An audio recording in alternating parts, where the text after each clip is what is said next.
راولپنڈی اور اسلام آباد کی پولیس لائنز بڑے سانحے سے بچ گئی۔ تھانہ صدر اور ڈسٹرکٹ کورٹس راولپنڈی سمیت کئی اہم مقامات دہشت گردوں کا ٹارگٹ تھی۔ سی ٹی ڈی اور وفاقی حساس ادارے نے راولپنڈی میں کارروائی کرتے ہوئے دہشت گردی کا بڑا منصوبہ ناکام بنا دیا۔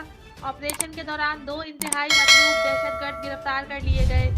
دہشت گردوں نے جڑواں شہروں میں مختلف مقامات کی ریکی کر کے تصاویر افغانستان میں موجود کمانڈرز کو بھجوائیں۔ دونوں انتہائی مطلوب دہشت گردوں کا تعلق تحریک طالبان پاکستان کے ہادی فقیر گروپ سے ہے۔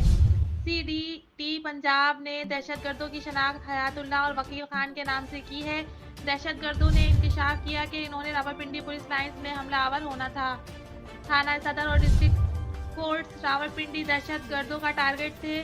چرچ بھی حاجی فقیر گروپ کا ٹارگٹ تھا۔ دہشت گردوں نے انکشاف کیا کہ تمام مقامات کی ریکی کر کے تصاویر ٹی ٹی پی کمانڈو کو بھجوا دی گئی ہیں۔ سی ڈی ٹی پنجاب کا کہنا کہ حاجی فقیر گروپ افغانستان سے آپریٹ کر رہا ہے۔ ملزمان کے خلاف مقدمہ درج کر کے مزید تفتیش کی جا رہی ہے۔